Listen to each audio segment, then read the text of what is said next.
Hello friends, KD commerce classes की video lecture series के अंदर स्वागत है। मैं उमाकांत आनंद और आज के इस लेक्चर के अंदर हम डिस्कस करने वाले हैं 2013 दिसंबर के अंदर जो यूजीसी नेट कॉमर्स का पेपर 2 है उसको हम लोग यहाँ पे आज डिटेल के अंदर एनालिसिस करेंगे। ये जो पेपर है इस लिहाज से एनालिसिस किया जा रहा है कि जो दो आने वाले एग्जाम्स हैं, चाहे वो यूजीसी नेट कॉमर्स के एग्जाम हो या यूपीएचएससी कॉमर्स के एग्जाम हो, यानी जो यूपी के अंदर असिस्टेंट प्रोफेसर कॉमर्स के एग्जाम होने वाली है, इन दो एग्जाम को ध्यान में रख के ये लेक्चर प्रिपेयर किया जा रहा है। कोशिश ये की गई है इस लेक्चर के अंदर कि इसमें जो पेपर 2 के अंदर पहले जो 50 क्वेश्चंस हुए होते थे, उन 50 क्वेश्चंस में से हमने यहाँ पे 40 क्वेश्चंस को सेलेक्ट किया है। 40 क्वेश्चंस को इस वजह से सेलेक्ट किया गया है क्योंकि वर्तमान समय में कुछ सिलेबस के अंदर परिवर्तन किया गया है और साथ ही साथ अगर हम लोग यूपीएचएससी एग्जाम के पैटर्न को समझें तो यूपीएचएससी जो क्वेश्चन एग्जाम के अंदर पूछता है वो फैक्चुअल क्वेश्चंस पूछता है, डायरेक्ट क्वेश्चंस पूछता है, असर्शन और reasoning based question, matching questions और स्टेटमेंट वाले क्वेश्चन जो है यूपीएचएससी के एग्जाम के अंदर कम पूछे जाते हैं, लेकिन यूजीसी नेट के एग्जाम के अंदर पूछे जाते हैं। तो कोशिश ये की गई है कि उन क्वेश्चंस को शामिल किया गया है जो क्वेश्चंस दोनों एग्जाम के लिहाज से इंपॉर्टेंट रहे। एक और इंपॉर्टेंट चीज, इस लेक्चर के अंदर हम लोग सिर्फ और सिर्फ क्वेश्चंस के सही आंसर को ही फाइंड आउट करने की कोशिश नहीं करेंगे। पूरी कोशिश ये होगी कि जो क्वेश्चंस आपको बताया जाए उसका डिटेल कंसेप्ट समझाया जाए और उससे जुड़े हुए जो भी फैक्ट्स हैं वो डिस्कस किए जाए, ताकि अगर उससे संबंधित कोई क्वेश्चन अगेन एग्जाम के अंदर बनता है तो उसका सही आंसर आप कर सकें। तो ये कोशिश होगी, इस कोशिश के साथ इस लेक्चर को प्रिपेयर किया जा रहा है। तो लेक्चर को स्टार्ट करते हैं और एक एक करके हम लोग क्वेश्चंस को सॉल्व करेंगे। आप चाहें तो इस क्वेश्चंस को मतलब आप पॉइज करके पॉइज बटन दबा के आप आंसर कर सकते हैं, देन आप आगे बढ़ सकते हैं, यानी आप अपनी प्रैक्टिस को भी इस चैप्टर के माध्यम से, इस वीडियो के माध्यम से आप मेंटेन कर सकते हैं। तो पहला क्वेश्चन आपकी स्क्रीन पे है, who is the fiscal agent and advisor of government in monetary and fiscal matters. आप सब जानते हैं, कहा गया कि वो कौन सी संस्था है जो सरकार की मॉनेटरी और फिजिकल मैटर्स में एडवाइजरी का काम करती है। पहला ऑप्शन है आपके पास नाबार्ड, दूसरा एसबीआई, तीसरा आरबीआई, चौथा है आपके पास नन ऑफ दीज। तो तीन में से एक ऑप्शन सही है। इसका आंसर मोस्टली लोगों को पता होगा। इसका सही जो ऑप्शन है आपका वो है आरबीआई, यानी जो भारत की केंद्रीय बैंक है, दैट मीन्स कि रिजर्व बैंक ऑफ इंडिया, ये भारत सरकार के मॉनेटरी और फाइनेंशियल मैटर्स में हेल्प करती है। आरबीआई के बारे में कुछ फैक्ट्स आप जान लें। एग्जाम में आरबीआई से क्वेश्चंस मोस्टली पूछे जाते हैं और हर एक एग्जाम के अंदर एक ना एक क्वेश्चन जरूर पूछा गया है। तो जो रिजर्व बैंक ऑफ इंडिया है वो भारत का सेंट्रल बैंक है, इसके बारे में आप सब कुछ जानते हैं। ये नोट इशू का काम करता है हमारे देश के अंदर। जो करेंसी की सप्लाई है उसको basically reserve Bank of India के अंडर में है। मॉनेटरी पॉलिसीज और फिजिकल पॉलिसीज को लेकर ये जो आरबीआई के साथ क्या करता है, काम करता है। अगर हम लोग बात करें तो मॉनेटरी पॉलिसी जो कमेटी है भारत के अंदर सन 2016 में नरेंद्र मोदी जी की सरकार के अंदर स्टैब्लिश करी गई थी और ये तब से लगा के ये अभी तक मॉनेटरी पॉलिसी को कंट्रोल करने का काम करती है। आरबीआई का जो मतलब बेसिकली जो तब गठन हुआ था वो 1 अप्रैल 1935 को हुआ था और इसका जो बेसिकली नेशनलाइजेशन हुआ, जो राष्ट्रीयकरण हुआ था, वो 1 जनवरी 1949 के अंदर हुआ था। ये क्वेश्चंस भी एग्जाम के अंदर पूछा गया है। तो कुछ बेसिक फैक्ट हैं जो इनके बारे में आपको पता होना चाहिए। आरबीआई जो है हमारे देश की सेंट्रल बैंक है, नोट इशू करने की पावर रखती है, साथ ही साथ ये गवर्नमेंट की बैंक है, बैंकर्स बैंक है और कई तरीके की ये जो काम है बेसिकली करती है। अब हम बढ़ेंगे क्वेश्चन नंबर 2 पे। क्वेश्चन 2 जो है आपका, कियोटो प्रोटोकॉल, जो कियोटो प्रोटोकॉल है वो किससे संबंधित है। पहला ऑप्शन है कैपिटल फॉर्मेशन, दूसरा ऑप्शन है आपके पास ग्लोबलाइजेशन, तीसरा है इन्वायरमेंट प्रोटेक्शन, चौथा है अनएम्प्लॉयमेंट रिडक्शन।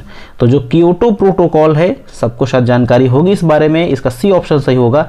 ये इन्वायरमेंट प्रोटेक्शन से संबंधित प्रोटोकॉल है। इस प्रोटोकॉल के बारे में कुछ फैक्ट्स हम लोग देख लेंगे ताकि आने वाले क्वेश्चंस को हम लोग आसानी से सॉल्व कर सके।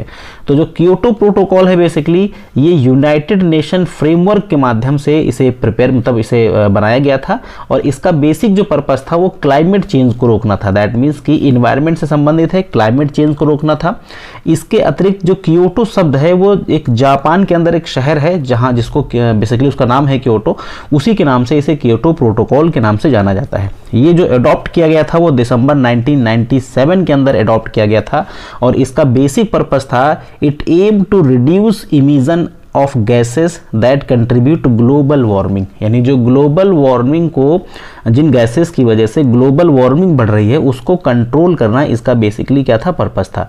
और सन 2005 में the protocol for reducing emission of 6 green house gases. ये क्वेश्चन पूछा जाता है कि 6 ग्रीन हाउस गैसेस से संबंधित कौन सा प्रोटोकॉल है, तो क्योटो प्रोटोकॉल है। तो जो 6 ग्रीन हाउसेस हैं उनको कम करने का बेसिकली पर्पस जो है वो 2005 में रखा गया। तो कुछ इंफॉर्मेशन बेसिक आपको इसके बारे में पता चल गई। अब बढ़ेंगे क्वेश्चन नंबर 3 की तरफ। क्वेश्चन 3 आपसे कहता है कि आर्ग्यू राउंड परटेन्स टू, जो आर्ग्यू राउंड है उसका संबंध किसके है, WTO से, IMF से, गैट से और वर्ल्ड बैंक से। वैसे तो वर्ल्ड बैंक और गैट पे हमने एक लेक्चर प्रिपेयर किया है, आप हमारी इंटरनेशनल बिजनेस वाली यूनिट के अंदर जाइए तो वहाँ पे आपको एक डिटेल्ड लेक्चर मिलेगा। हालांकि अभी अगर आप देखें तो जो बेसिकली आर्ग्यू राउंड का जो रिलेशन है वो यहाँ पे किससे है, गैट से, general agreement on trade and tariff. तो इसका जो C ऑप्शन होगा वो राइट ऑप्शन हो जाएगा। गैट के बारे में आपको अगर डिटेल में देखना है तो आप मेरा लेक्चर देख सकते हैं, और अभी फिलहाल हम आपको इसके बारे में कुछ थोड़ा सा जो फैक्ट है वो आपको बता देता हूँ। The argue round was 8 round on multilateral negotiation, यानी जो आर्ग्यू राउंड था वो मल्टीलेटरल निगोशिएशन का 8वां राउंड था, और ये बेसिकली गैट जो है आपका general agreement on trade and tariff के ऊपर, ये मतलब उसी से बिल्कुल रिलेटेड है।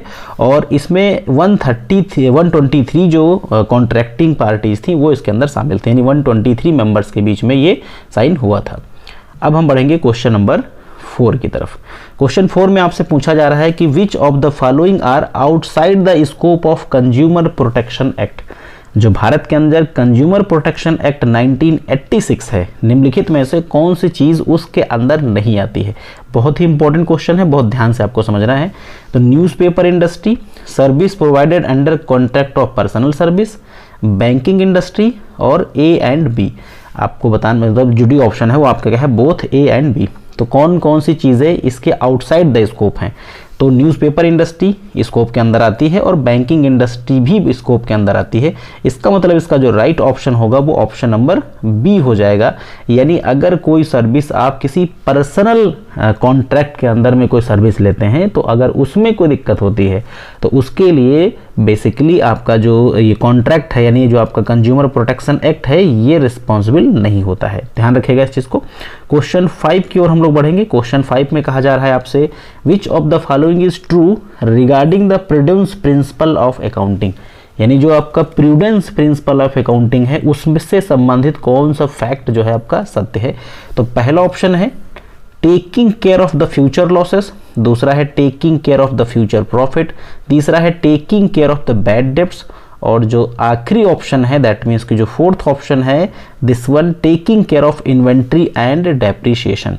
तो बहुत ही इंपॉर्टेंट कंसेप्ट है, आई थिंक इसके बारे में मोस्टली कॉमर्स के स्टूडेंट को जानकारी रहती है। इसका जो राइट ऑप्शन है that is option number A, यानी कि taking care of future losses. तो प्रूडेंस प्रिंसिपल के बारे में कुछ फैक्ट्स आपको यहाँ पे बता दिए जाते हैं ताकि आपको उससे संबंध में इंफॉर्मेशन फ्यूचर के लिए तैयार रहे। देखिए, prudence concept is very fundamental concept of accounting, जो बहुत ही बेसिक चीज़ है जो कि स्कूलिंग में ही पढ़ा दी जाती है। That increases the trustworthiship of figures that are reported in the financial statement, यानी कि आगे जो फाइनेंशियल स्टेटमेंट के अंदर जो हम रिकॉर्ड्स रखते हैं उनको बहुत ही ट्रस्टवर्दी बनाने के लिए जो प्रूडेंस प्रिंसिपल है इसका यूज होता है। The concept advise that financial account of company must always show caution while reporting figure specially impacting the income and expenses. कहा गया कि ये कंसेप्ट ये सलाह देता है कि जब हम अपना कंपनी अपने अकाउंट्स को प्रिपेयर करेगी तो वो इनकम और एक्सपेंडिचर्स के फीचर्स को बहुत ही ध्यान में, बहुत ही सावधानी पूर्वक उन्हें बुक्स ऑफ अकाउंट्स के अंदर लिखा जाएगा।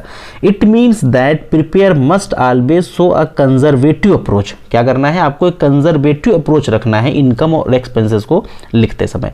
आप लास्ट बोल्ड लाइन को देखेंगे, कहा गया a company must always adopt a proactive approach toward the recognisation of liability losses and expenditure. यानी ये कहता है, ये अप्रोच बताती है आपसे कि आपको क्या करना है कि लॉसेस को, लायबिलिटीज को और एक्सपेंसेस को बहुत ही ध्यान में रखना है। तो उस हिसाब से अगर आप देखें तो इसका जो ऑप्शन 1 था बिल्कुल राइट था, take care of the future losses. अब हम बढ़ेंगे क्वेश्चन नंबर 6 की तरफ, जो आपकी स्क्रीन पे आपको विजिबल हो पा रहा होगा। कहा जा रहा है कि which of the following is non operating expenses, निम्नलिखित में से कौन सा नॉन ऑपरेटिंग एक्सपेंस है। पहला जो ऑप्शन है आपका सैलरी ऑफ मैनेजिंग डायरेक्टर, दूसरा है डेप्रीशिएशन, तीसरा एडवर्टीजमेंट एक्सपेंसेस, चौथा है आपका इंटरेस्ट ऑन लोन। आपको इसका आंसर बताना है, आप आंसर इसका बता सकते हैं। इसका जो सही ऑप्शन होगा, नॉन ऑपरेटिंग एक्सपेंस आपका कौन सा होता है? Salary to managing director operating expense है। डेप्रीसिएशन बिजनेस से रिलेटेड होता है। एडवर्टीजमेंट तो ऑब्वियसली बिजनेस से रिलेटेड है। इंटरेस्ट ऑन लोन जो है आपका वो क्या है? Non operating expenditure. D option इसका राइट ऑप्शन हो जाएगा। अब बढ़ेंगे क्वेश्चन नंबर हम लोग 7 की तरफ। क्वेश्चन 7 आपकी स्क्रीन पे विजिबल हो पा रहा होगा। इसका सही आंसर करना है आपको। If there is a mutual indebtedness between the transferee company and transfer company in business combination, which of the following is correct. कहा गया कि अगर म्यूचुअल इंडेप्थनेस हो, म्यूचुअल इंडेप्थनेस का मतलब है कि एक कंपनी ने अगली कंपनी को कुछ लोन दे रखा है और दूसरी कंपनी ने इनको कुछ लोन दे रखा है, उस केस में दोनों कंपनियों का क्या हो रहा है? कॉम्बिनेशन हो रहा है। तो उसमें कौन सा स्टेटमेंट सही होगा? पहले स्टेटमेंट कहा गया no adjustment is required in the books of transfer company, कहा गया adjustment is required in the books of transfer company, no adjustment in the required in the books of transferee company and none of these. तो इसमें कौन सा option सही होगा? आप option check करेंगे, इसका जो ऑप्शन सही होगा वो ऑप्शन नंबर ए सही हो जाएगा। क्यों? क्योंकि अगर दोनों ने म्यूचुअल डेप्थनेस में है, दोनों मतलब कंपनियां दोनों ने एक दूसरे से कहीं ना कहीं लोन ले रखा है, तो उस केस में no adjustment required in the books of transfer company. A option इसका राइट ऑप्शन हो जाएगा। अब बढ़ेंगे क्वेश्चन नंबर 8 की तरफ। 8 क्वेश्चंस को ध्यान से देखें। कहा गया improvement of profit volume ratio can be done. Profit volume ratio में इंप्रूवमेंट कैसे आएगा? Increasing the selling price, altering the sales mixture, reducing the variable cost and all of these. ये जो कंसेप्ट है ये मार्जिनल कॉस्टिंग का concept है, जिसे हम लोग CVP यानी कॉस्ट वैल्यूम प्रॉफिट एनालिसिस भी बोलते हैं। तो कॉस्ट वैल्यूम प्रॉफिट के अंदर जो आपका प्रॉफिट रेशियो होता है वो सेल प्राइस के बढ़ाने से भी बढ़ता है, और अगर आप सेल्स मिक्सचर को अल्टर करते हैं तो उससे भी बढ़ेगा, और वेरिएबल कॉस्ट को कम करेंगे तो उससे भी बढ़ेगा। दैट मीन्स कि डी ऑप्शन इसका सही ऑप्शन हो जाएगा। अब बढ़ेंगे हम लोग क्वेश्चन नंबर 9 की तरफ। 9 आपसे क्या कह रहा है कि business economics is subject. Business economics जो है वो सब्जेक्ट किस चीज़ से संबंधित है? स्टडी इकोनॉमिक्स रिलेशनशिप, कहा गया इकोनॉमिक के रिलेशनशिप की स्टडी करता है। दूसरा है studies economic activity at the aggregate level, यानी कि इकोनॉमिक स्टडी जो है एग्रीगेट लेवल पे करता है। दूसरा है deals with the tools of economic use for decision making, यानी कि डिसीजन मेकिंग के लिए काम करता है। और study optimum allocation of resources. अब ध्यान से आप सोचिए, बात हम किसकी कर रहे हैं? बिजनेस इकोनॉमिक्स की। आप इसे मैनेजरियल इकोनॉमिक्स भी कह सकते हो, इसे बिजनेस इकोनॉमिक्स और मैनेजरियल इकोनॉमिक्स भी कहा जा सकता है। तो मैनेजरियल इकोनॉमिक्स का जो बेसिकली मतलब कह सकते हैं कंसेप्ट होता है, वो स्टडी किसकी करता है? वो बेसिकली तौर पर जो स्टडी करता है आपका, वो deal with tools of economics use for business decision making. C option इसका राइट ऑप्शन हो जाएगा। अब थोड़ा सा इसके बारे में कंसेप्ट देखें। जो मैनेजरियल इकोनॉमिक्स है, जिसे हम बिजनेस इकोनॉमिक्स भी बोलते हैं, कहा गया है कि economic theory which business practice for the purpose of facilitating decision making and forward planning, यानी कि ये इसकी स्टडी इसलिए करी जाती है ताकि बिजनेस डिसीजन मेकिंग की जो एबिलिटी हैं, जो आपकी आर्ट्स हैं, वो डेवलप हों, और प्लानिंग का जो कंसेप्ट है आपका वो मतलब बेहतर तरीके से मजबूत हो सके। सो दैट मीन्स कि मैनेजर को अलग अलग तरीके के डिसीजन लेने में हेल्प हो सके, इसीलिए हम लोग मैनेजरियल इकोनॉमिक्स की स्टडी करते हैं। आई थिंक ये क्वेश्चन क्लियर हो गया होगा। नेक्स्ट क्वेश्चन नंबर हम लोग बात करेंगे 10 की। क्वेश्चन 10 की बात करें, the law of statistics which says moderately large number of item chosen at random from a large group possess the characteristics of large group is referred, यानी कि इस क्वेश्चन को ये स्टैटिस्टिक्स का पार्ट है। बेसिकली कहा गया कि जो लॉ ऑफ स्टैटिक है वो क्या बताता है कि अगर बड़ी मात्रा में कोई सैंपल साइज जो है आपका रैंडमली कलेक्ट किया जाए तो उसे हम लोग क्या बोलेंगे? The central limit theorem, the law of statistical regulatory, the law of interior of large number, और नन ऑफ दीज। तो इसका जो सही ऑप्शन होगा वो ऑप्शन नंबर बी हो जाएगा, यानी ऑप्शन बी इसका राइट ऑप्शन हो जाएगा। चलिए नेक्स्ट क्वेश्चन की ओर बढ़ेंगे। क्वेश्चन नंबर वैसे इसका एक्सप्लेनेशन भी अवेलेबल है, आप चाहे देख सकते हैं यहाँ से। एक्सप्लेनेशन आपसे कहा जा रहा है कि statistical regulatory is a notion in statistics and probability theory. जो स्टैटिकल रेगुलेटरी है ये स्टैटिस्टिक्स और प्रोबेबिलिटी थ्योरी में जो रैंडम बेसिकली थ्योरी है उसका एक कंसेप्ट है, जो आपसे ये बताता है कि आपको क्या करना है कि बेसिकली यहाँ पे करना क्या है कि आपको कई बार मतलब कई तरीके से आपको सिंपल रैंडम वाले जो सैम्पलिंग का पार्ट है उसे बार बार रिपीट करना है। यानी कि आपको क्या करना, अगर आपको कहीं से सैंपल कलेक्ट करना है तो अगर एक बार में सैंपल सही नहीं कलेक्ट हो रहा तो उसे हम कई बार रिपीट करेंगे, तो उससे क्या होगा कि सैंपल की जो क्वालिटी होगी वो बेटर होगी। दैट मीन्स कि जब आप large number of sample collect करेंगे कई बार तो उससे क्या होगा, क्वालिटी आपकी बेटर हो जाएगी। तो ये चीज़ यहाँ पे बेसिकली बताता है। इसका स्क्रीनशॉट लेके इसको आप और डिटेल के अंदर क्लियर कर सकते हैं। फिलहाल हम लोग बढ़ेंगे अभी नेक्स्ट क्वेश्चन की तरफ।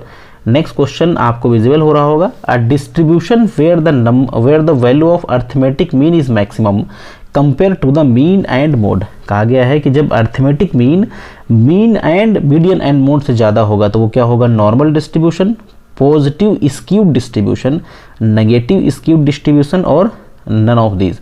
तो अगर कभी भी अर्थमेटिक मीन ज़्यादा होगा मीडियन और मोड से, वो हमेशा पॉजिटिव स्क्यूड डिस्ट्रीब्यूशन होगा, यानी ऑप्शन बी इसका सही ऑप्शन हो जाएगा। तो B is the right option. Question 11 का बी ऑप्शन सही होगा। अब हम बढ़ेंगे क्वेश्चन नंबर 12 की तरफ। 12 के अंदर देखिए आपसे क्या कहा जा रहा है। क्वेश्चन नंबर 12 आपसे क्या बता रहा है कि the most appropriate average to be use to compute the average growth rate of population. जो एवरेज ग्रोथ रेट है, ध्यान से इस बात को समझिएगा, ग्रोथ रेट की बात करी जा रही है। ग्रोथ रेट जो है वो कौन सा मीन सबसे बेटर बताता है, अर्थमेटिक, मीडियन, ज्योमेट्रिक और हार्मोनिक।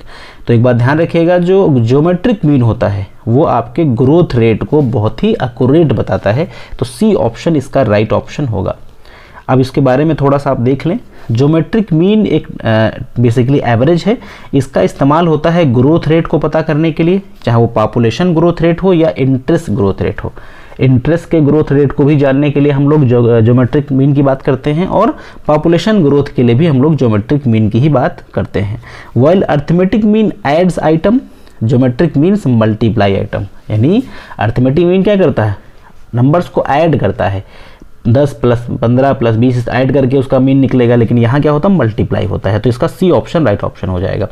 नेक्स्ट क्वेश्चन आपकी स्क्रीन पे विजिबल हो रहा होगा आपको, question 13। The life expectancy of people in Kerala is more than Tamil Nadu.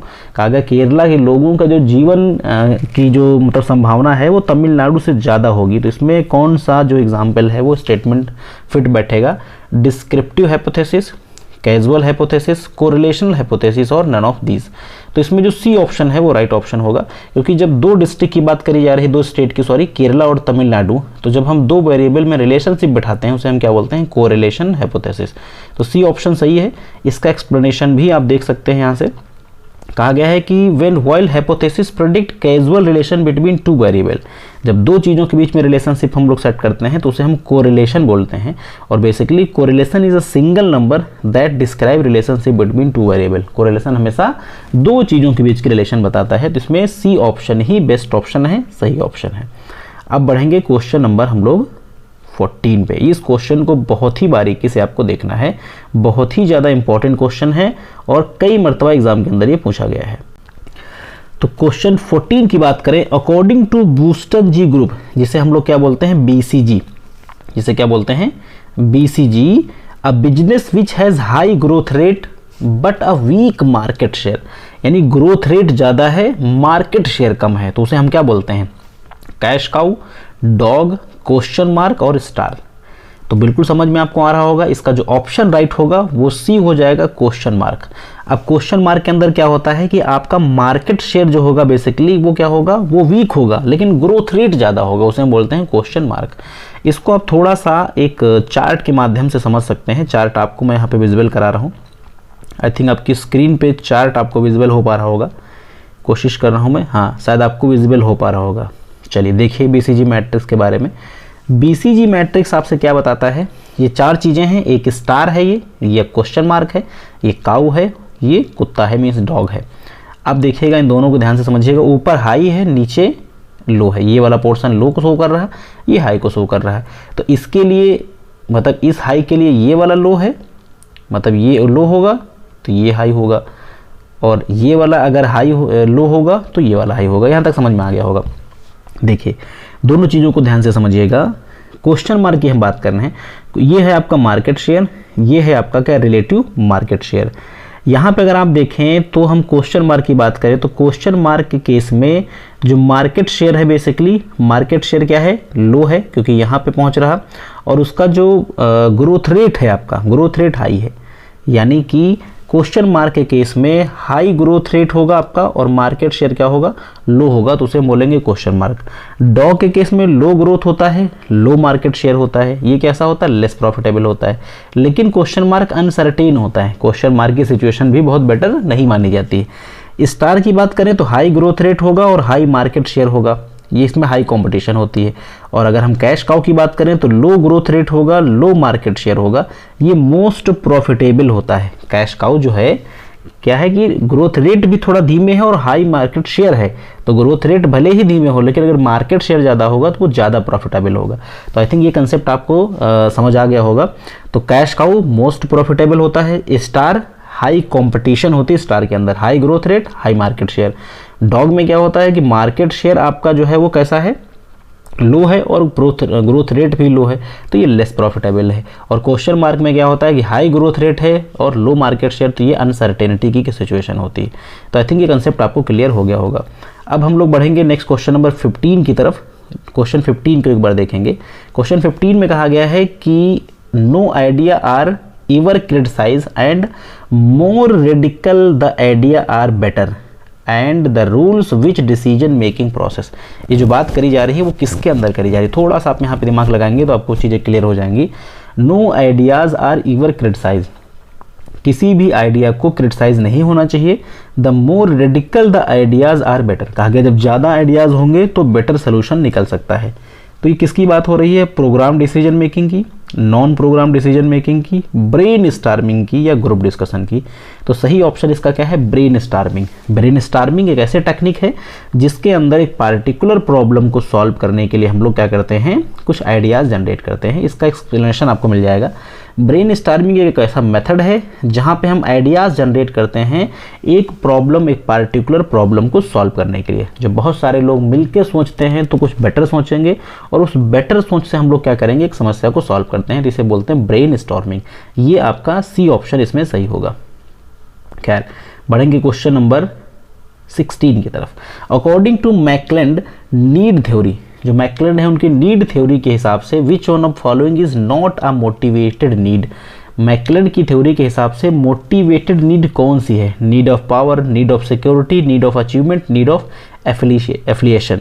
तो अगर मैकलेंड की नीड थ्योरी आपको पता हो तो आपको समझ में आ रहा होगा कि इनकी थ्योरी नीड ऑफ पावर की बात करती है, नीड ऑफ अचीवमेंट की बात करती है, एफिलिएशन की बात करती है, नीड ऑफ सिक्योरिटी की बात नहीं करती है। तो बी ऑप्शन इसका राइट ऑप्शन हो जाएगा। अब अगर इसका एक्सप्लेनेशन आप देखना चाहें तो यहाँ से आप देख सकते हैं, जो डेविड मैकलेंड की जो थ्योरी है आपकी, वो अचीवमेंट, एफिलिएशन और पावर इन तीनों की बात करती है।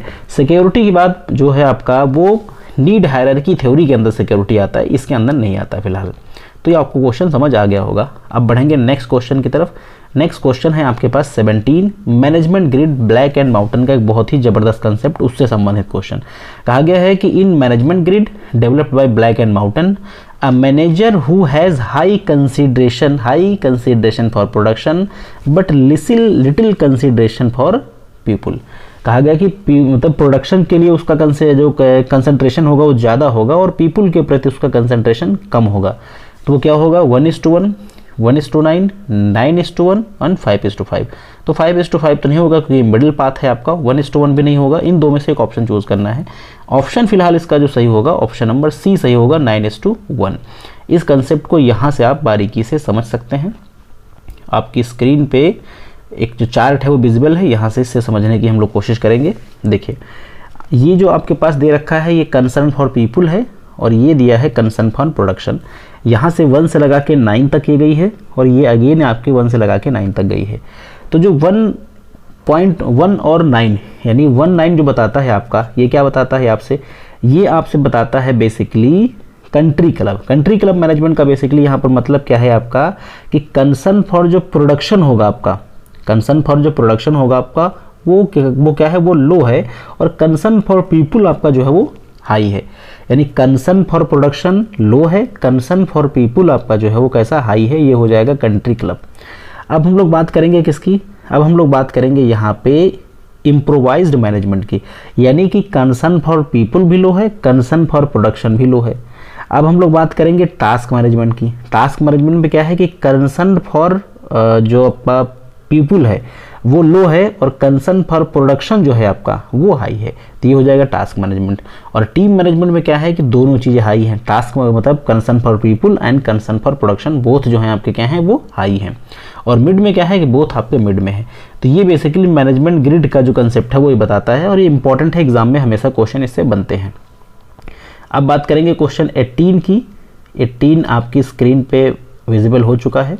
Which of the following is not major component of holistic marketing. बहुत ही इंपॉर्टेंट कंसेप्ट, यूजीसी का फेवरेट क्वेश्चन है ये। मैंने जो होलिस्टिक मार्केटिंग है उसमें कौन सी चीज़ नहीं आती है? Relationship marketing, integrated marketing, customer satisfaction और सोशल रिस्पॉन्सिबल मार्केटिंग। तो अगर होलिस्टिक मार्केटिंग का कंसेप्ट आपने पढ़ा हो तो उसके अंदर कस्टमर सेटिस्फेक्शन बेसिकली नहीं आता है, रिलेशनशिप आती है, इंटीग्रेटेड आती है और सोशल रिस्पॉन्सिबिलिटी मार्केटिंग भी आती है। कंसेप्ट को हम लोग यहाँ पे क्लियर करने के लिए इसको एक बार थोड़ा सा डिटेल में देख लेते हैं।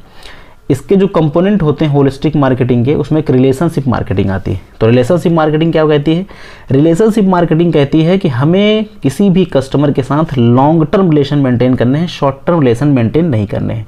और लॉन्ग टर्म रिलेशन तभी हो सकते हैं जब हम कस्टमर को एक बेहतर ब्रांड प्रोवाइड करें और उस ब्रांड से कस्टमर को बेनिफिट होगा, तभी वो मेरे साथ लंबे समय तक कनेक्ट होगा। तो ये basically relationship marketing holistic marketing का एक कंपोनेंट है।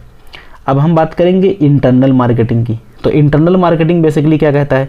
ये कहता है कि हमें क्या करना है कि टारगेट मार्केट पे ही काम करना है, यानी कि this approach not only effect the target market but also employees of the brand.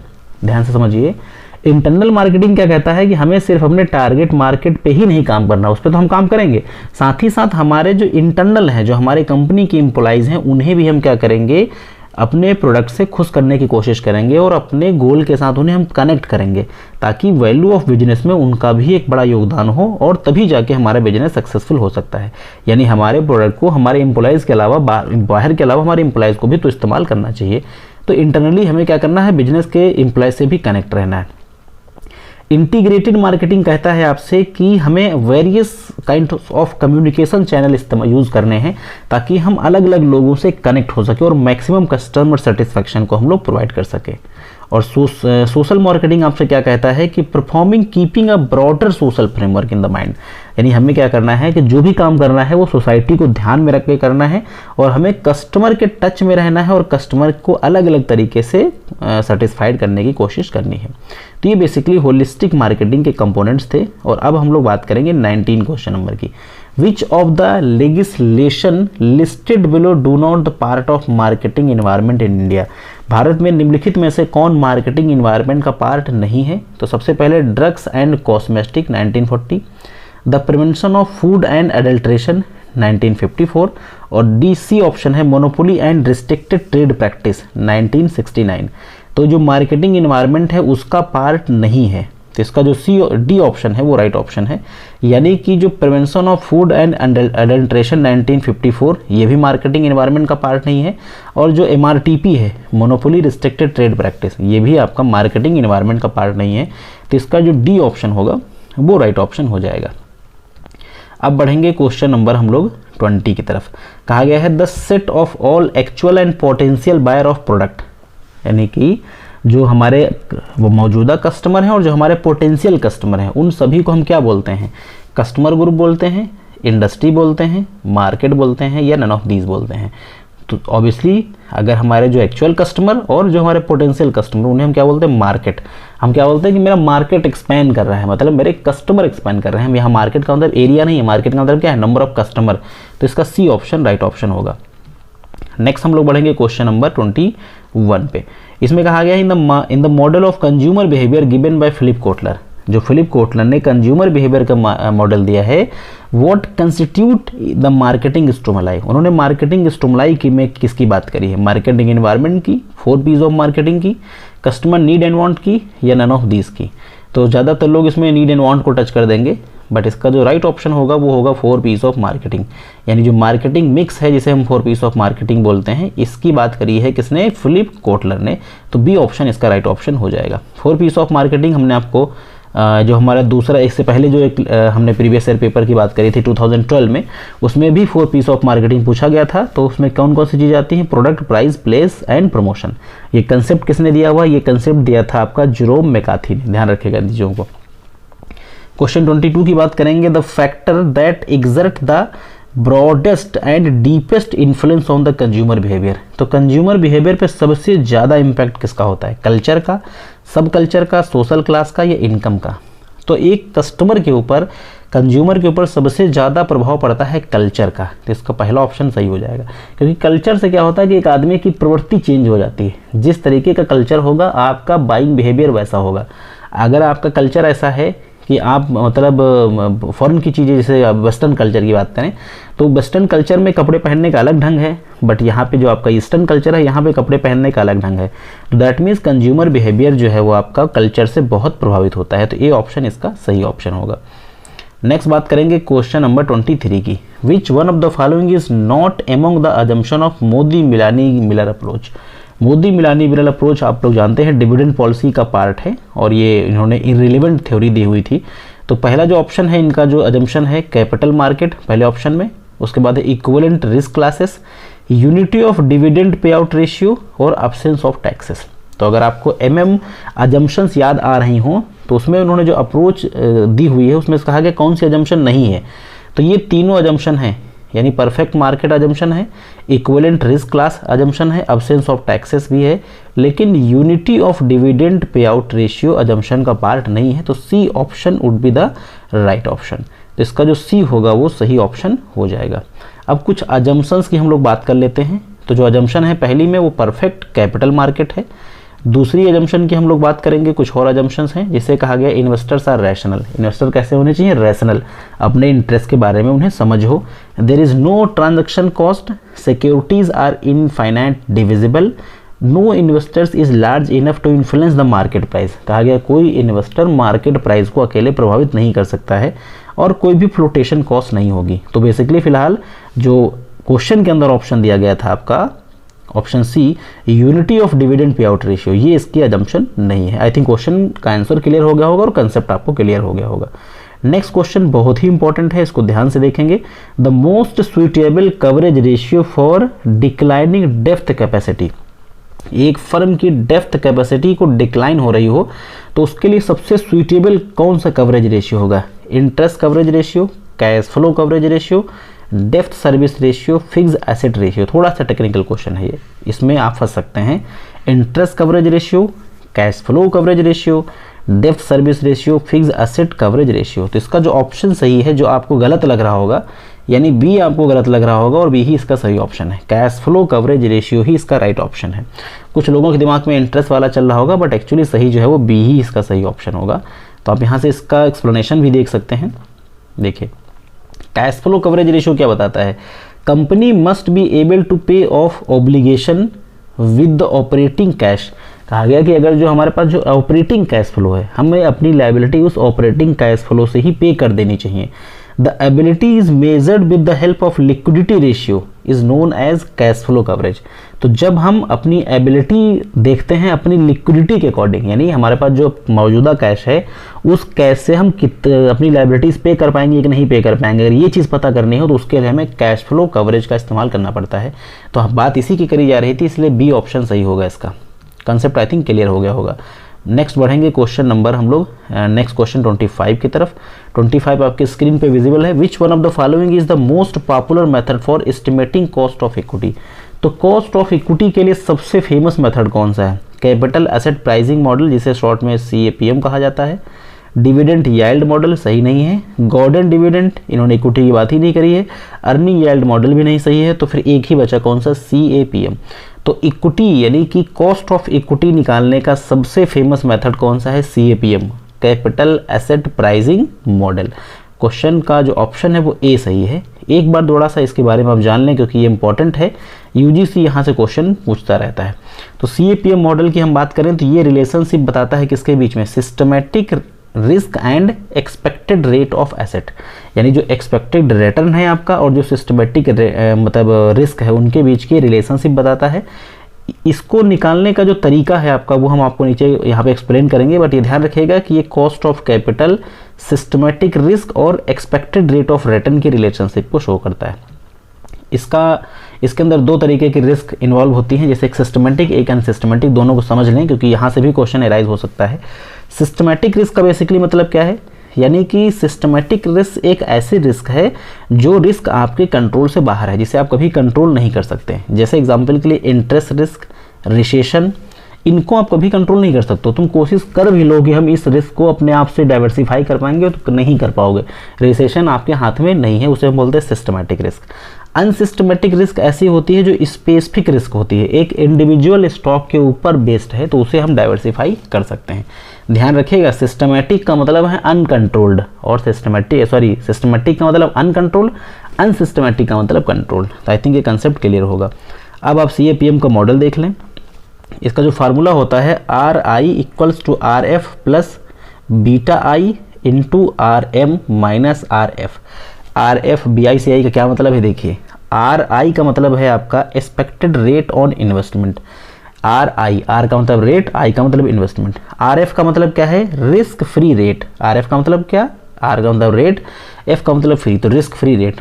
B का मतलब क्या होता है, बीटा ऑफ इन्वेस्टमेंट, और RM का मतलब क्या होता है, एक्सपेक्टेड रेट ऑफ मार्केट। ठीक, तो फार्मूला क्या है, यानी कि return on investment equals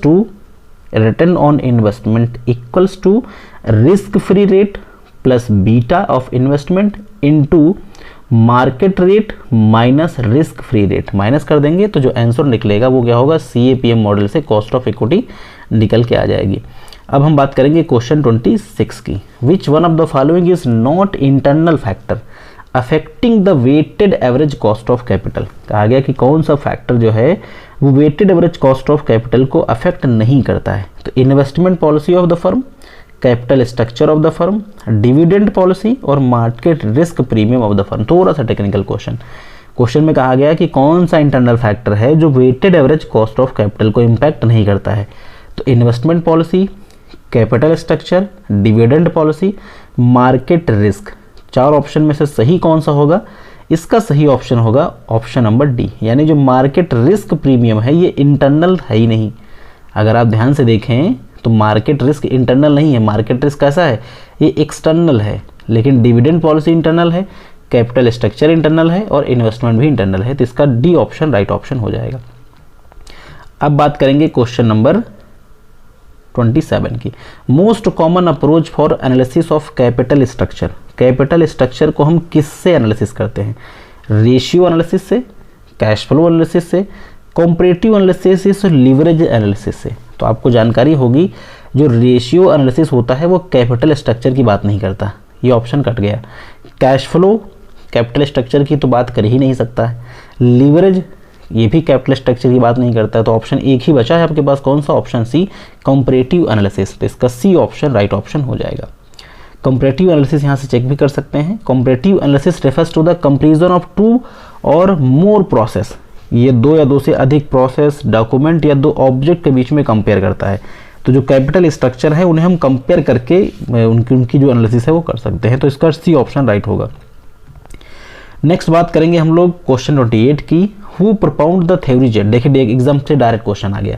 theory Z किसने प्रोपाउंड किया है, William Ouchi, Peter F Drucker, Joseph H Juran और आपका मैकग्रेगर।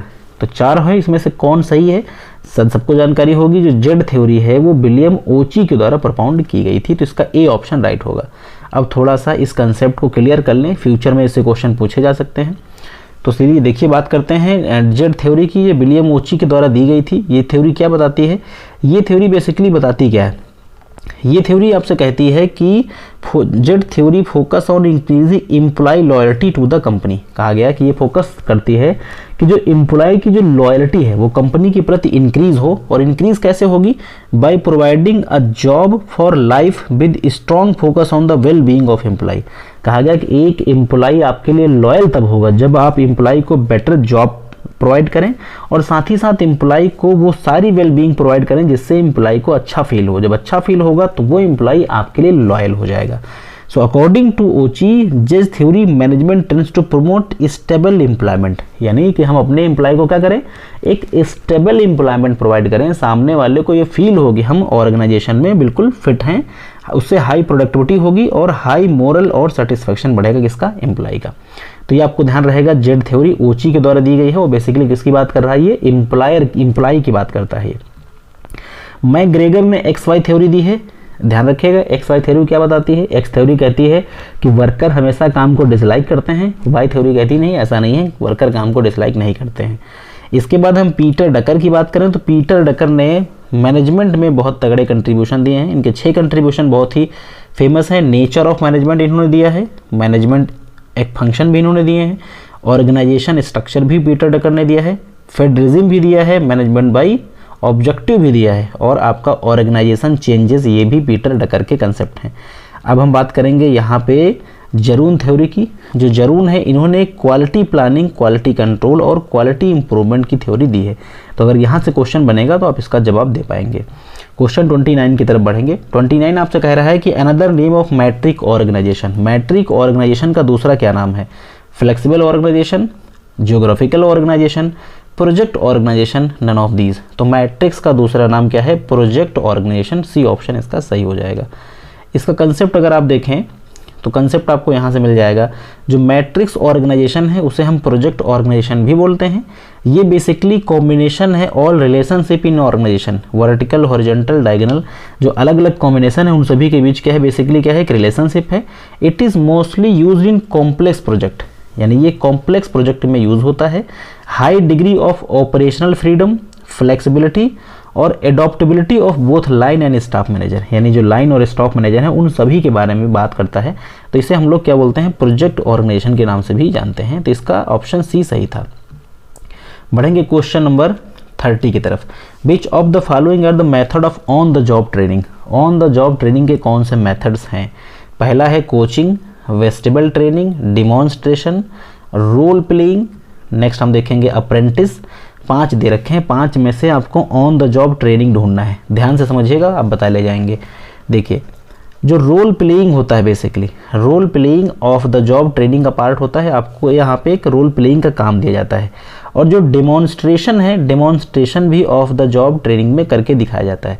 कोचिंग, वेस्टिबल ट्रेनिंग और अप्रेंटिस, ये जो है आपके इसके 3 जो ऑप्शन, फर्स्ट, सेकंड और फिफ्थ, ये इसके राइट ऑप्शन होंगे। तो आप देख लीजिए किसमें फर्स्ट, सेकंड, फिफ्थ मिलेंगे। फर्स्ट, सेकंड और फिफ्थ मिलेंगे ऑप्शन बी में। तो बी ऑप्शन इसका राइट ऑप्शन हो जाएगा। यहाँ पे देखिए मेथड्स ऑफ ट्रेनिंग आपके सामने स्क्रीन पे आपको दिख पा रहा होगा। थोड़ा सा स्क्रीन कम, मतलब बेटर, बहुत प्रिंटिंग अच्छी नहीं है इसकी, बट आइडिया लग जाएगा आपको। अगर आप देखिए ऑन द जॉब में तो वेस्टिबल ट्रेनिंग, अप्रेंटिस, कोचिंग हो जाएगा, ओरिएंटेशन, इसके अलावा आपका देखा जाए under study training, job rotation, assist to training method और टीचिंग मशीन मेथड, ये सब क्या है? ऑन द जॉब ट्रेनिंग के, ओजीटी बोलते हैं इसे। ऑफ द जॉब में अगर देखें तो conference, lecture, seminar, internship training आपकी हो गई, डिस्कशन हो गया, case study, role playing, management institution, brainstorming, ये सब क्या है? ऑफ द जॉब ट्रेनिंग के एग्जाम्पल्स हैं। 31 क्वेश्चन की तरफ बढ़ेंगे। इसमें कहा गया है the idea that manager tends to promoted to the level of incompetence. कहा गया कि वो किसका आइडिया है कि जो बताता है कि एक पर्सन का जो प्रमोशन है वो उसकी इनकॉम्पिटेंसी के आधार पे होना चाहिए। तो ये कौन एडवोकेट करता है? The advance principle, the Parkinson's law, Peter's principle और जॉब डिज़ाइन प्रिंसिपल। तो जॉब डिज़ाइन प्रिंसिपल तो अपने आप कट जाता है आपका, और एडवांस प्रिंसिपल भी कट जाता है। इन दो में आपको सही पता लगाना है। तो इसका जो बी ऑप्शन होगा वो राइट ऑप्शन हो जाएगा। पार्किंसन का जो लॉ है आपका बेसिकली वो ये कहता है कि पार्किंसन यहाँ पे नहीं, इसका पार्किंसन जो गलत हो जाएगा। सी ऑप्शन इसका राइट है। पीटर प्रिंसिपल जो है इसका राइट ऑप्शन है। तो यहाँ से थोड़ा एक्सप्लेनेशन आपको मिल जाएगा। पीटर प्रिंसिपल देखिए ये कहते हैं कि जो भी आपकी हायरार्की होनी चाहिए एम्प्लॉयज़ की, उसमें उनका जो प्रमोशन है उनकी इनकॉम्पिटेंसी के आधार पे होना चाहिए। जो बंदा कॉम्पिटेंस है उसके हिसाब से उसका प्रमोशन होना चाहिए। तो ये बेसिकली पीटर का प्रिंसिपल है, आपको ध्यान रखना है इस चीज़ को। अब हम लोग बात करेंगे यहाँ पे क्वेश्चन नंबर 32 की। 32 में कहा which of the following are included under the representative functions of bank. Bank के रिप्रेजेंटेटिव फंक्शन कौन कौन से हैं? रिप्रेजेंटेटिव फंक्शन का मतलब है कि बैंक अपने कस्टमर के बिहाफ से कौन से काम करती है। तो पेमेंट ऑफ चेक ये कस्टमर के बिहाफ से करती है। प्रोवाइडिंग रेमिटेंस फैसिलिटी ये कस्टमर के बिहाफ से है। अंडर राइटिंग ऑफ कमीशन ये भी कस्टमर के बिहाफ से है। Advancing clean chit allowing overdraft ये कस्टमर के बिहाफ से नहीं है। Purchase and sale of security ये भी कस्टमर के बिहाफ से है।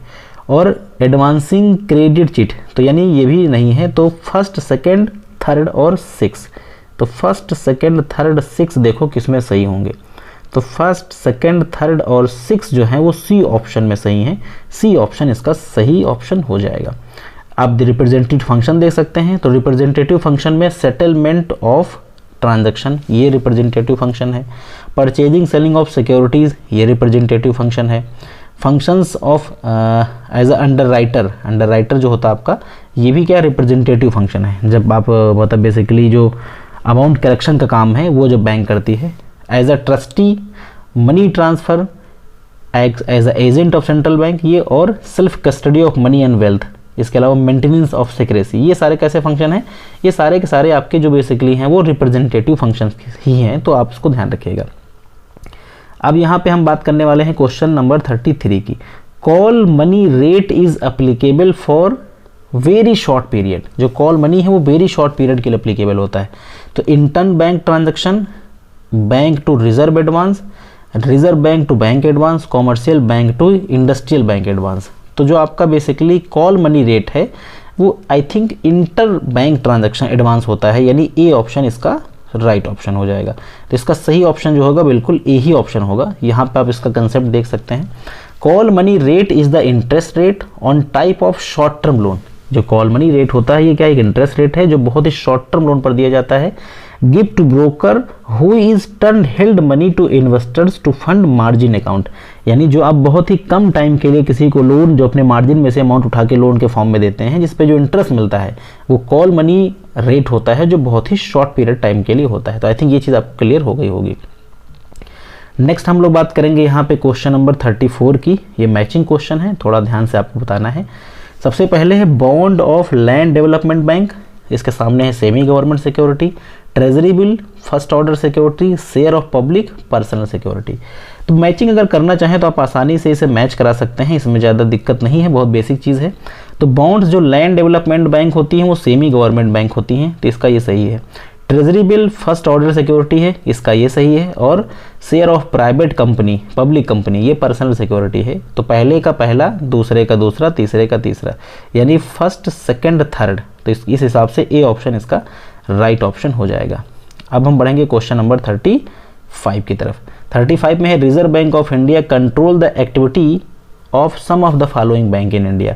तो भारत के अंदर जो रिजर्व बैंक ऑफ इंडिया है किन बैंकों की एक्टिविटी को कंट्रोल करता है? कॉमर्शियल बैंक की, कोऑपरेटिव बैंक की, फॉरेन बैंक की और रूरल बैंक की। तो आपको मालूम है इसके 4 ऑप्शन नीचे देख लीजिए।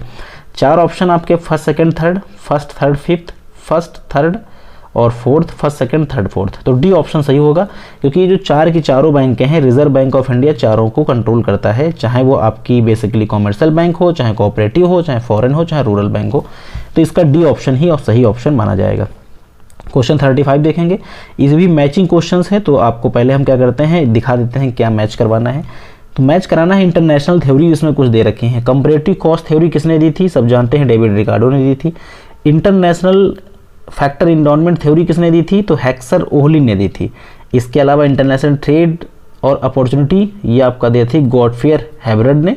और इसके अलावा जो आपका रेसिप्रोकल डिमांड है वो जेएस मिल ने दी थी। तो अगर आप यहाँ पे देखें तो पहले का तीसरा और दूसरे का पहला, तीसरे का चौथा और चौथे का दूसरा, ये आप यहाँ से देख लीजिए इसमें कौन सा ऑप्शन सही होगा। आपको कोई ना कोई एक ऑप्शन मिल जाएगा जो कि सही होगा। तो ऑप्शन फिलहाल सही यहाँ पे सी है, पहले का तीसरा, दूसरे का पहला। तो ये दोनों कंडीशन आपकी सी में सेटिस्फाइड हो रही हैं, सी ऑप्शन राइट हो जाएगा। अब देखेंगे identify the one from the following which is not type of disequilibrium in the balance of payment. Balance of payment में डिसइक्विलिब्रियम कौन नहीं है? तो एक तो साइक्लिकल डिसइक्विलिब्रियम होता है, दूसरा सेकुलर डिसइक्विलिब्रियम होता है, स्ट्रक्चरल डिसइक्विलिब्रियम होता है, सेक्टोरल डिसइक्विलिब्रियम नहीं होता है। सेक्टोरल डिसइक्विलिब्रियम तो कुछ है ही नहीं, कोई कंसेप्ट नहीं है। तो इसका ऑप्शन जो है डी आपका सही हो जाएगा। ये बेसिकली डिसइक्विलिब्रियम का पार्ट नहीं है। जो बैलेंस ऑफ पेमेंट में डिसइक्विलिब्रियम होता है उसमें सेक्टरल कोई कंसेप्ट नहीं है फिलहाल, तो डी ऑप्शन इसका राइट हो जाएगा। अब यहाँ पे आप देख सकते हैं कि डिसइक्विलिब्रियम कहाँ कहाँ होता है। तो साइक्लिकल डिसइक्विलिब्रियम होता है, सेकुलर होता है, स्ट्रक्चरल होता है, टेम्परेरी और फंडामेंटल। इनका कंसेप्ट भी नीचे दिया हुआ है, आप यहाँ से डिटेल इसकी पढ़ सकते हैं। तो जो सेकुलर होता है वो क्या बताता है? सेकुलर बेसिकली जो होता है वो लॉन्ग टर्म फिनोमिना है। जब कभी कोई आप लॉन्ग टर्म के लिए कोई काम करते हैं, जैसे लॉन्ग टर्म में अगर कोई चेंजेस आ जाते हैं आपके सिस्टम में, बेसिकली जो अब आप इंटरनेशनल ट्रेड कर रहे हैं उसमें, तो वो होता है secular disequilibrium. Structural disequilibrium basically क्या होता है? स्ट्रक्चरल डिसइक्विलिब्रियम क्या होता है कि जो आपकी एक्सपोर्ट इंपोर्ट की जो डिमांड एंड सप्लाई है कुछ पार्टिकुलर सेक्टर में, जैसे इंडिया किसी दूसरे देश के साथ बिजनेस कर रही है इंपोर्ट एक्सपोर्ट का, तो इंपोर्ट एक्सपोर्ट में कुछ सेक्टर की डिमांड सप्लाई गड़बड़ हो जाती है, उससे क्या होता है कि डिसइक्विलिब्रियम होता है, तो उसे हम बोलते हैं स्ट्रक्चरल डिसइक्विलिब्रियम। टेम्परेरी डिसइक्विलिब्रियम का मतलब क्या है कि किसी टेम्परेरी कारण से, कोई कारण हो सकता है जो शॉर्ट पीरियड में कभी डिसइक्विलिब्रियम हो जाए, तो वो टेम्परेरी डिसइक्विलिब्रियम कहा जाएगा। अब हम लोग बात करें 38 क्वेश्चन की। 38 में है the participant who take the advantage difference exchange rate in different market. अलग अलग मार्केट में जो एक्सचेंज रेट का फ़ायदा उठाते हैं जो लोग, उन्हें उसको हम क्या बोलते हैं? स्पेकुलेटर, आर्बिट्रेजर, हेजर या इन्वेस्टर। तो एक्सचेंज रेट का या प्राइस के चेंजेस का फ़ायदा जो उठाते हैं उसे बोला जाता है आर्बिट्रेजर। स्पेकुलेटर, हेजर या इन्वेस्टर उसे हम नहीं कहते हैं, तो इसका ऑप्शन बी सही हो जाएगा। इसका कंसेप्ट देख सकते हैं आप। इसके कंसेप्ट की बात करें तो कहा गया है कि an arbitrageur is a type of investor who attempt to profit from the market efficiency. These inefficiency can be relate aspect of market, यानी ये ऐसे इन्वेस्टर्स हैं बेसिकली जो मार्केट की भी इनएफिशिएंसी के आधार पे ये लोग प्रॉफिट कमाते हैं, और ये प्राइस में चेंजेस होने की वजह से, जो प्राइस या जो डिविडेंड है उसमें चेंज होने से इनको मुनाफा होता है। तो ये हो जाएगा इसका ऑप्शन नंबर जो है बी ऑप्शन सही होगा। अब बढ़ेंगे क्वेश्चन 39 पे। ऑप्शनल क्वेश्चन है आपका बेसिकली स्टेटमेंट वाला। The liability of option buyer is limited in the currency of open market. Assertion है आपका पहला। The liability of option buyer is limited in currency option market. तो ये सही है। एक ऑप्शन मार्केट के अंदर जो बायर होता है उसकी जो लाइबिलिटी होती है वो लिमिटेड होती है, बिल्कुल सही चीज़ है। दूसरा, option buyer need not exercise option if exchange rate is not favourable for him. Obviously जब एक ऑप्शन बायर है तो वो क्यों ट्रांजैक्शन करेगा जब उसके चीज़ें उसके फेवर में नहीं होंगी, वो तभी करेगा जब उसके फेवर में होंगी। तो ये भी सही है, ये भी सही है, दोनों के दोनों ऑप्शन जो है राइट ऑप्शन है। तो इस हिसाब से कोड अगर देखें तो both A and R correct, यानी सी ऑप्शन इसका राइट हो जाएगा। अब क्वेश्चन नंबर 40 जो इस लेक्चर का आखिरी question. An MNC that maintain balance between home market and host market. एक एमएनसी जो होम और होस्ट दोनों जगह बैलेंस रखती है उसे हम क्या बोलते हैं? Ethnocentric firm, polycentric firm, geocentric firm और नन ऑफ दीज। तो ऐसी कोई कंपनी जो दोनों जगह बैलेंस बना के रखती है उसे हम बोलते हैं जियोसेंट्रिक फर्म। तो इसका सी ऑप्शन राइट ऑप्शन हो जाएगा। अब हम इसका एक्सप्लेनेशन देख लेंगे। जियोसेंट्रिक कंपनी वो कंपनी होती है where the management look at opportunity on the global scale, जिसका मैनेजमेंट अपनी अपॉर्चुनिटी को ग्लोबल स्केल पे देखता है, और instead of focusing on the way of business gets done in the given country, यानी वो सिर्फ एक ही कंट्री में बिजनेस की बात नहीं करता है, उसका फोकस सब कहीं होता है। दैट मीन्स कि वो होम कंट्री की भी बात करेगा, अपनी कंट्री की बात करेगा, और कहीं अगर और मौका उसे मिल जाएगा तो वहाँ भी अपने बिजनेस को एक्सपेंड करेगा, यानी वो वर्ल्ड वाइड एक बेहतर कम्युनिकेशन स्थापित करके अपनी चीज़ों को डाइवर्सिफाई करने की कोशिश करता है। तो उसे हम बोलते हैं जियोसेंट्रिक कंपनी। तो ये जो आज का वीडियो था जिसमें हमने 40 क्वेश्चन सेलेक्ट किए हुए थे, वो 40 के 40 क्वेश्चन कंप्लीट होते हैं। मुझे उम्मीद है कि जो क्वेश्चंस का डिस्कशन रहा होगा, जो क्वेश्चंस का एक्सप्लेनेशन रहा होगा, आपके लिए पर्याप्त है, और जो पूरा का पूरा जो लेक्चर होगा, वीडियो होगा, आपके लिए इन्फॉर्मेटिव रहा होगा। अगर आपको लेक्चर अच्छा लगा हो तो इसे लाइक कर सकते हैं, अपने फ्रेंड्स को शेयर कर सकते हैं, और अगर आप चाहते हैं कि ऐसे वीडियोज़ आपको लगातार मिलते रहे एकेडमिक से संबंधित, तो आप हमारे चैनल को सब्सक्राइब भी कर सकते हैं। So thanks for watching this video. Have a nice day.